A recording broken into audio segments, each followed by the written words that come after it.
எந்த ஒரு விஷயத்தையும் பிளான் பண்ணாமல் பண்ணால் இப்படி தான். இனிமேல் பிளான் பண்ணி பண்ணணும். ஓகே, இப்படி நம்ம பங்களாதேஷை பார்த்து சொல்கிற மாதிரி தான் பங்களாதேஷோட பொருளாதாரம் ரொம்ப மோசமாக போய்கிட்டு இருக்குங்க. சொல்ல போனோம்னா அடுத்து பாகிஸ்தான் மாதிரி பங்களாதேஷ் மாறிடும் அப்படின்னே சொல்லலாம்.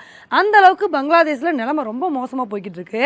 இன்றைக்கி நம்ம வீடியோவில் இதை பற்றி தான் பார்க்க போகிறோம். எப்போ ஷேக் ஹசீனா ஆட்சியை கைவிட்டாங்களோ அப்போ இருந்தே பங்களாதேஷில் நிலைமை ரொம்ப மோசமாக போய்கிட்டு தாங்க வந்திருக்கு.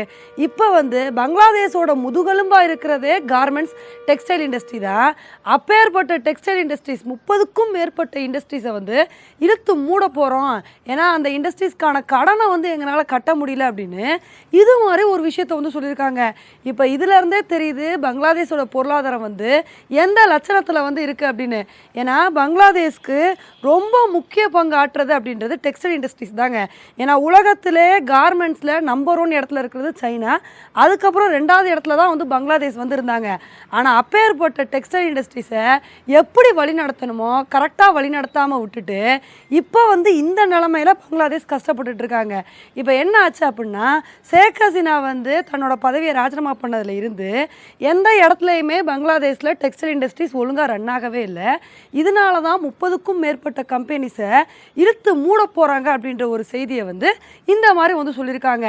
இப்போ இதனால தான் பங்களாதேஷோட பொருளாதாரம் ரொம்ப மோசமாக போகுது அப்படின்னு சொல்லிட்டு இருக்காங்க. இதுக்கான காரணம் என்ன அப்படின்னா பங்களாதேஷோட ஜிடிபியில் 11% பங்காற்றுறது பங்களாதேஷில் உள்ள கார்மெண்ட்ஸ் தாங்க.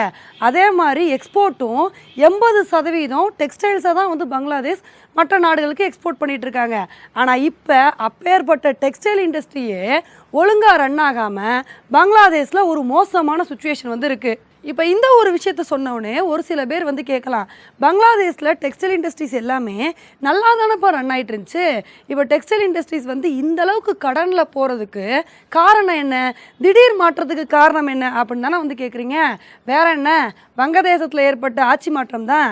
ஏன்னா ஷேக் ஹசீனா பிரதமராக இருந்த வரைக்கும் வங்கதேசத்தில் பிரச்சனையே இல்லாமல் நல்லா போய்கிட்டு இருந்துச்சுங்க. வங்கதேச பொருளாதாரமும் நல்லா இருந்துச்சு, அங்கே உள்ள டெக்ஸ்டைல் இண்டஸ்ட்ரீஸ் எல்லாமே ப்ராப்பராக ரன் ஆகிட்டு இருந்துச்சு.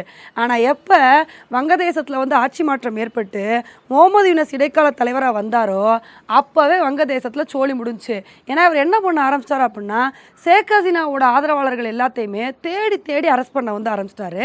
அந்த வகையில் இவங்க முக்கியமாக அரெஸ்ட் பண்ணது பெக்சிம்கோவோட வைஸ் சேர்மனை அரெஸ்ட் பண்ணது தான். அது என்ன பெக்சிம்கோ அப்படின்னு தானே கேட்குறீங்க. பெக்சிம்கோனா பங்களாதேஷில் உள்ள import and export company. So இந்த கம்பெனியில் முக்கியமான பொறுப்பில் இருந்தவரை தான் வங்கதேச இடைக்கால அரசு அரெஸ்ட் பண்ணிட்டாங்க. அதுக்கப்புறம் அப்படியே வங்கதேசத்தில் உள்ள டெக்ஸ்டைல் இண்டஸ்ட்ரீஸ் அப்படியே முடங்கி போச்சுங்க. ஏன்னா அந்த டெக்ஸ்டைல் இண்டஸ்ட்ரீஸில் ஒர்க் பண்ண ஒர்க்கர்ஸ் எல்லாருமே இதை எதிர்த்து போராட ஆரம்பிச்சிட்டாங்க. ப்ரொடக்ஷன் ஒழுங்காகவே நடக்கிறதில்ல. அந்த அளவுக்கு ரொம்ப மோசமான நிலைமைக்கு பங்களாதேஷில் உள்ள டெக்ஸ்டைல் இண்டஸ்ட்ரீஸ் எல்லாமே போயிடுச்சு. இதனால தான் சரியாக ப்ரொடக்ஷன் நடக்கவே இல்லை. இதனால தான் இப்போ இவ்வளோ தூரம் கடனில் அங்கே உள்ள டெக்ஸ்டைல் இண்டஸ்ட்ரீஸ் வந்திருக்கு. இப்போ இதனால தான் வங்கதேசத்தில் உள்ள டெக்ஸ்டைல் இண்டஸ்ட்ரீஸ் 30 இண்டஸ்ட்ரீஸை இழுத்து மூட போகிறோம், அவங்களால கடனை கட்ட முடியல அப்படின்னு இது மாதிரி ஒரு ஸ்டேட்மெண்ட் கொடுத்துருக்காங்க. இப்போ இதை பார்க்கும்போது தான் நல்லா இருந்த நாடை எவ்வளோ மோசமான நிலைமைக்கு கொண்டு வந்துட்டாங்க பாருங்கள். ஏன்னா அந்த நாட்டில் வருமானத்துக்கு எந்த வழியுமே இல்லை அப்படின்னா பரவாயில்ல. ஷேக் ஹசீனா இருந்த வரைக்கும் டெக்ஸ்டைல் இண்டஸ்ட்ரீஸ் அந்தளவுக்கு கொடி கட்டி பறந்துட்டு இருந்துச்சு. சைனாவுக்கு அடுத்தபடியாக வங்கதேசம் இருந்துச்சு அப்படின்னா பார்த்துக்கோங்க. ஆனால் அப்பேற்பட்ட ஒரு வளத்தை வச்சுக்கிட்டு அந்த வளத்தை கரெக்டாக பயன்படுத்த முடியாமல் இவங்களோட மோசமான பிளானிங்னாலையும் மோசமான நடவடிக்கைனாலையும் இன்னைக்கு வங்கதேசம் எந்த அளவுக்கு வந்திருக்குன்னு பாருங்கள். இப்போ இதை பார்த்துட்டு தான் ஒரு சில பேர் என்ன சொல்கிறாங்கன்னா, இப்படியே போய்கிட்டு இருந்துச்சுன்னு வச்சுக்கோங்களேன், வங்கதேசம் நாளைக்கு பாகிஸ்தான் மாதிரி ஆகக்கூட வாய்ப்பு இருக்குது. ஏன்னா வங்கதேசத்தோட மெயின் சோர்ஸே டெக்ஸ்டைல் இண்டஸ்ட்ரீஸ் தான். அப்பேற்பட்ட டெக்ஸ்டைல் இண்டஸ்ட்ரீஸை ஒன்றொன்னா இழுத்து மூடும்போது வங்கதேசம் எதை எக்ஸ்போர்ட் பண்ண முடியும், எதை வச்சு காசு சம்பாதிக்க முடியும். அதனால் அவ்வளோதான், வங்கதேசத்தோட சோழி முடிஞ்சிச்சுன்னு இது மாதிரி நிறைய பேர் கருத்துக்களை பதிவு பண்ணிட்டு வந்துட்டு இருக்காங்க. ஆனால் இப்போ வங்கதேசத்தில் இந்த மாதிரி ஒரு நிலைமை இருக்கிறனால நம்ம இந்தியாவுக்கு ஒரு மிகப்பெரிய அட்வான்டேஜாக வந்திருக்குங்க. சூரத்து, திருப்பூர் இது போன்ற இடங்களில் ரொம்பவே டெக்ஸ்டைல் இண்டஸ்ட்ரீஸ் அடுத்த கட்டத்துக்கு போய்கிட்டு இருக்கு. இப்போ வங்கதேசத்தில் ப்ரொடக்ஷன் கம்மியானவுடனே திருப்பூருக்கு எக்கச்சக்கமான ஆர்டர்ஸ் வந்துகிட்டு இருக்கு.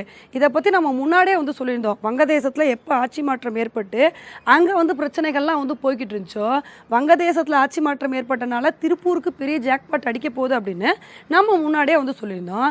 இப்போ அது அது மாதிரி விஷயங்கள் தான் இப்போ வந்து நடந்துக்கிட்டு இருக்கு.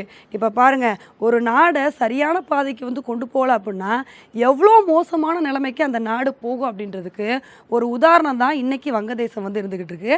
இதுக்கப்புறமாவது பங்களாதேஷ் கொஞ்சம் திருந்தி வாழ்கிறாங்களா அப்படின்றத பொறுத்து வந்து பார்க்கலாம். ஓகே ஃப்ரெண்ட்ஸ், இந்த ஒரு விஷயத்தை பற்றி நீங்கள் என்ன நினைக்கிறீங்க அப்படின்றத என்னோட கமெண்ட் செக்ஷனில் வந்து போடுங்க. இதே மாதிரி இன்னொரு வீடியோவில் உங்களை வந்து மீட் பண்ணுறேன். Bye friends.